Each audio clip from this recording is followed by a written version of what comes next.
In this video, I'm going to show you how to make this violin heart box, or at least how I make it. That's what it looks like. This is bird's eye. You can see the little dots here and there. So the first thing you got to do is select the wood. Here is flamed maple. The whole board has flaming across it. The flames are kind of wide. So that's like one option.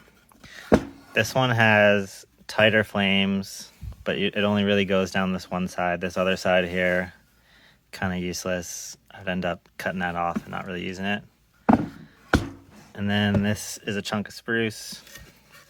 But when you get the cross section,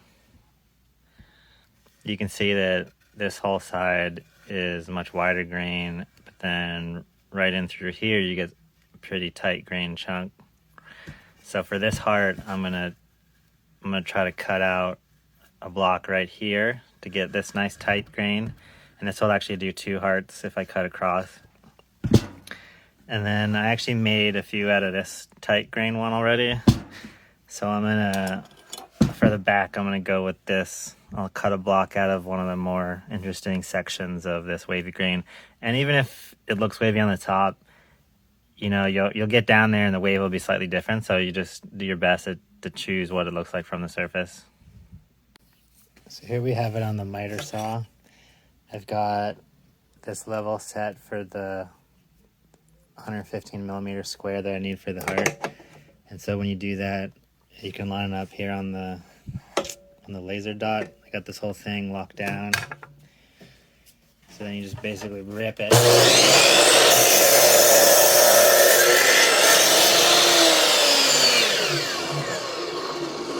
Now I have another small chunk and lined up the laser again. This time I have to clamp the thing down.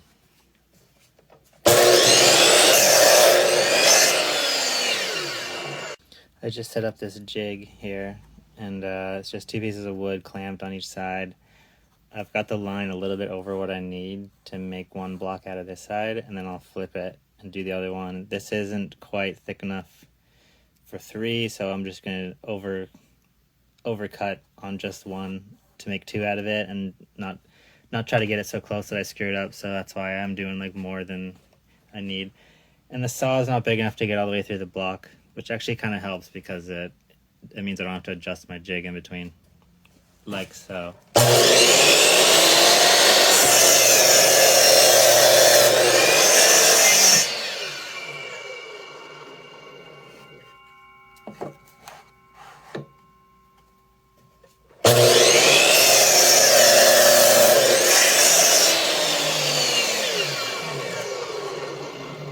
So now we got 2 blocks that aren't quite taken out. I'll have to finish that with a handsaw.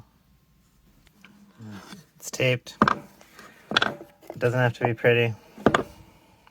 I use the square to make sure that my corner is like really nicely square and everything, because when I do the flip, I'm gonna have to line up with that same corner but the back side of it, and there's a lot of actual really finer points of how this thing has to sit down and how you actually machine it from 2 separate sides. So if they're not perfectly aligned, it's going to be totally off, and it won't work. It'll be broken. So what I'm going to do is, I'm lazy. I don't want to feel like cutting the tape off. I'm just going to align this side here that is already basically really straight, and I know that this corner is already pretty square, so it makes a good candidate. And I have a line drawn on the table here, which you probably can't see, but it's a really faint pencil mark. So what I'll do is I'll end up pull the tape off and drop this down on the line, and then my home position for the machine will be here at this corner that I decided is a really nice corner. Here's the heart in the modeling program, Fusion 360. And so this is basically the side we're working on right now as we're cutting down in. And then when you come out to this file, I come in here and open that same process. So this is kind of all the path that the machine's going to take to cut out these 4 blocks, and you can see them here. And you see it's a very thin process. It's just going to do a surface pass and get the blocking.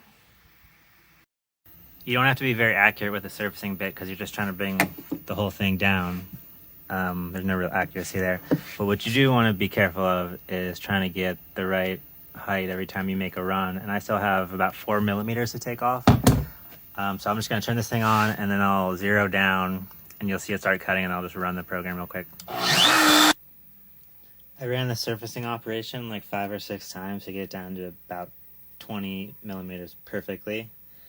The next operation is going to use this little bit. It has an adapter because it's a small bit.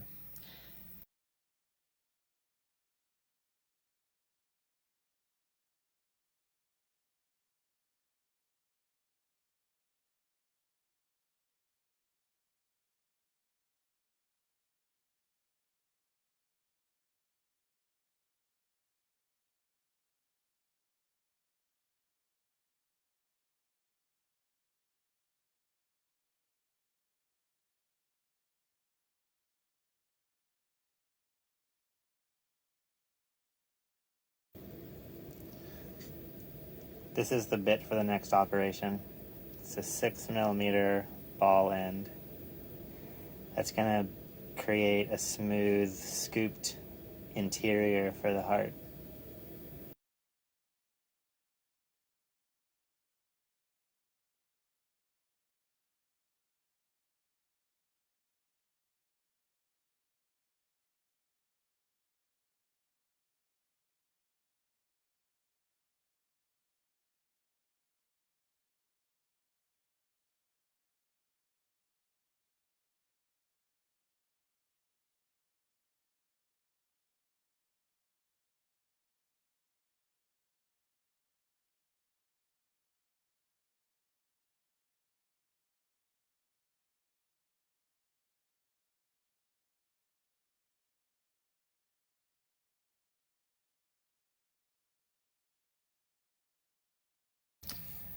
The inside is finished, so I'm going to use this, basically a spatula or whatever, pull this thing off.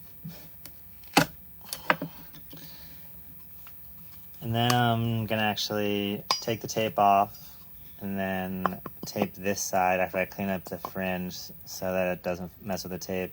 And then I'll lay this back down the other way like this. So it's like flipped this way. Roughing the dome is this 6 millimeter flat end.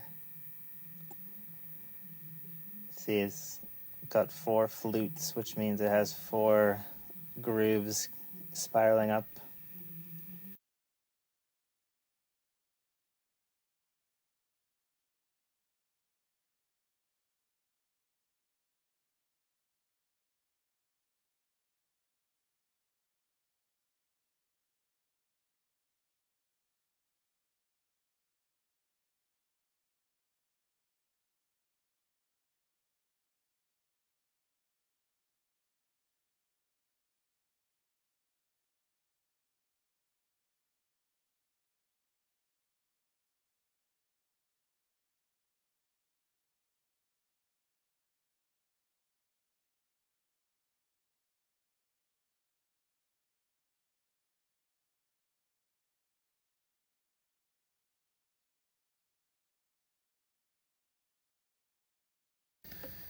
The next bit we need is this little 3 millimeter ball end.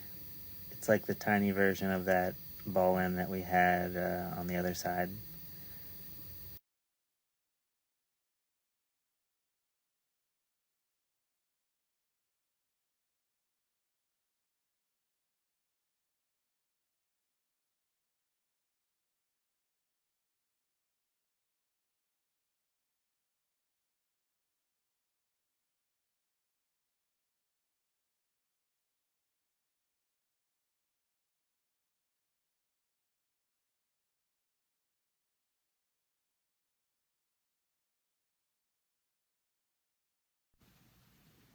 The time lapse that I just took of finishing this top here got cut short because my phone died, but here's where we're at. And the next step is this little guy here. It's just a 1 millimeter bit, and I'm going to use that to cut out the purfling slot, and then I'm going to go to a larger bit to cut out the entire thing itself. If this was the front, then I would do an additional process where I'm cutting out F-holes.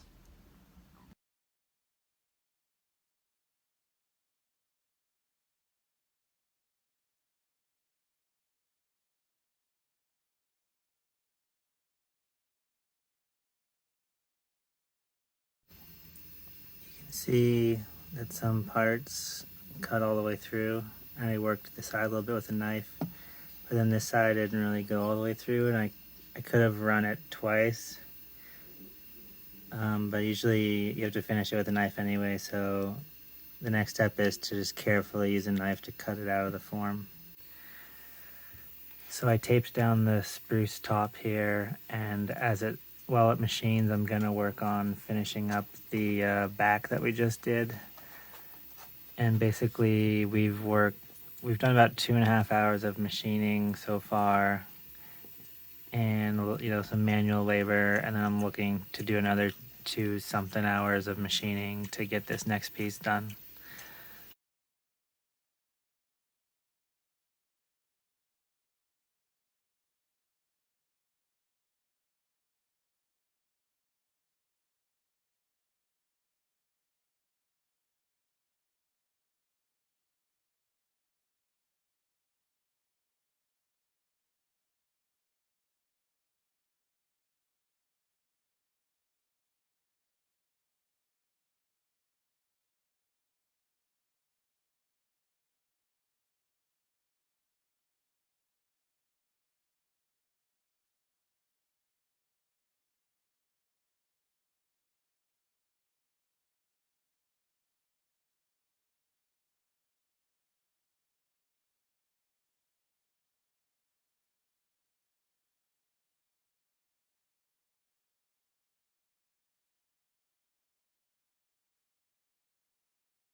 This is what it looks like off the machine. One side broke off because it cut too deep.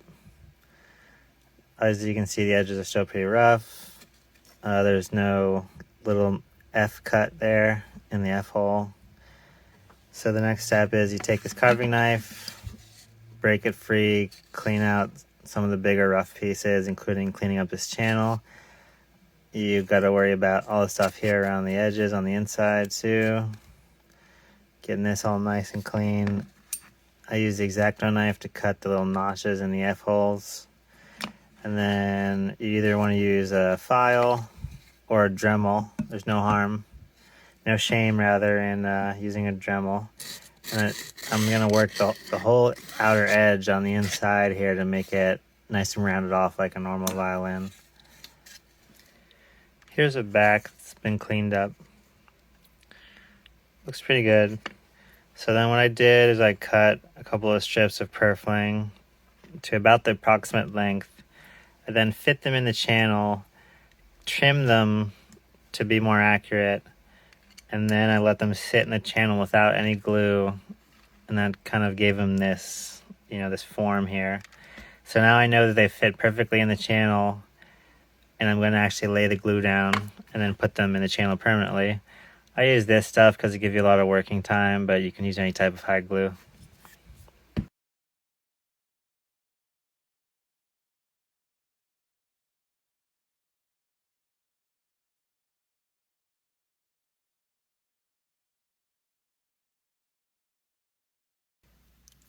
I just glued the purfling in, and then what I usually do is clip it with these clothespins with an extra rubber band, which gives it that tighter grab. That forces it back down in the channel and needs to set for at least 30 minutes, but then because the channel is so deep, you don't really have to keep the clamp on much longer than that.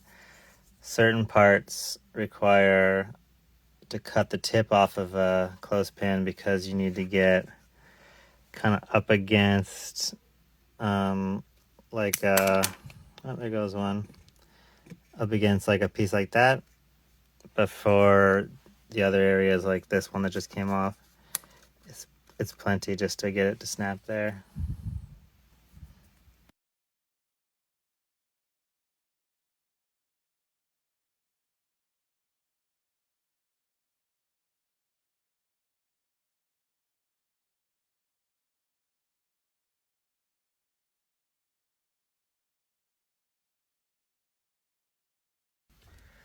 This is a bending iron, and you basically put wood in between this strap and the iron to get it into shape.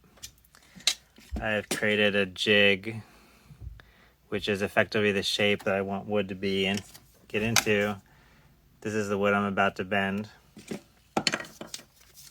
My process involves wetting the wood from the inside so that it doesn't burn while you're bending it. And then having done this many times, I have a pretty good sense of what I'm looking for.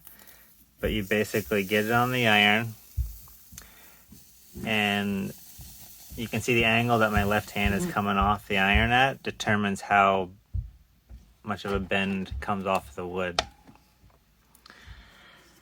So you eventually keep changing the angle until you get the wood to come off at a really steep curve here that's going to fit the heart.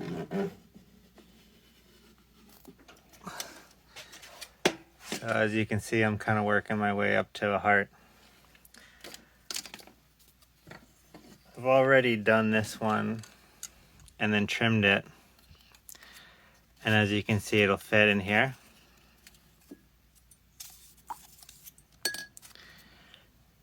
So one of the final steps is then to put this thing back on the iron while it's in the jig. Just get the perfect shape.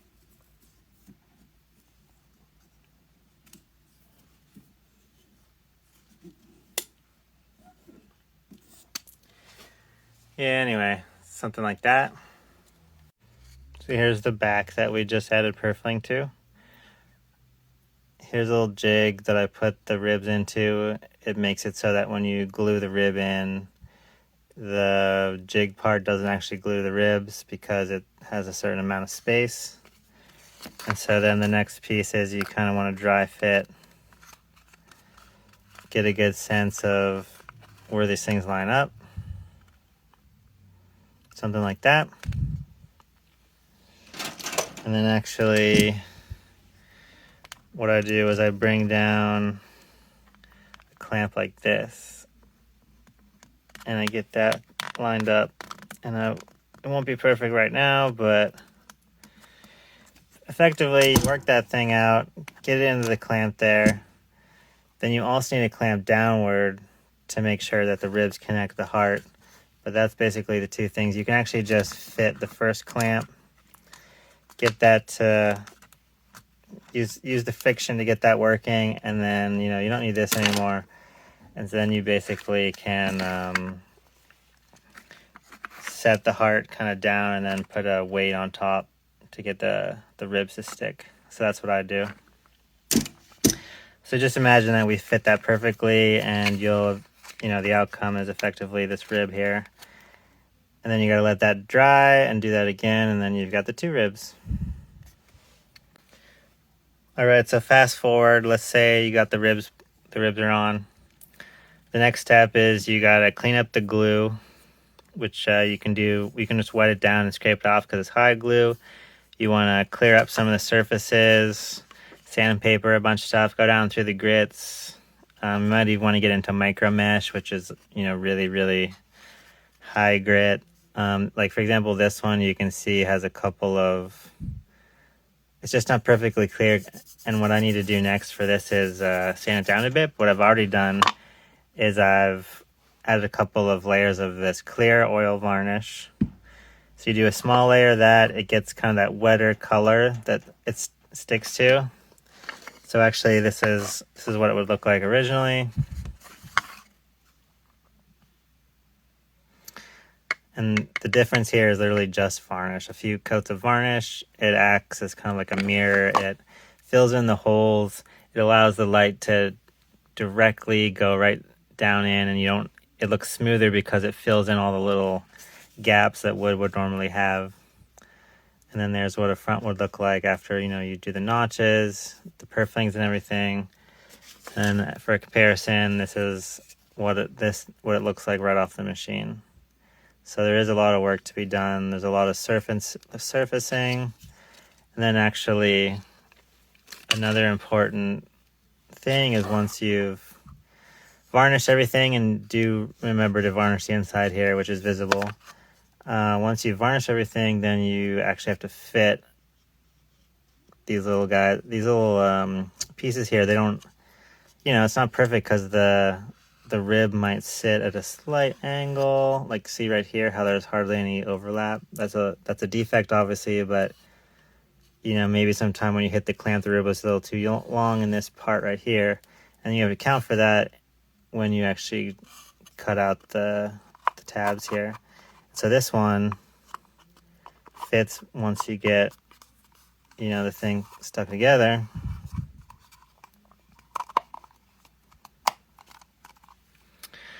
And actually, maybe you could even spend more time on that to get it to be more precise.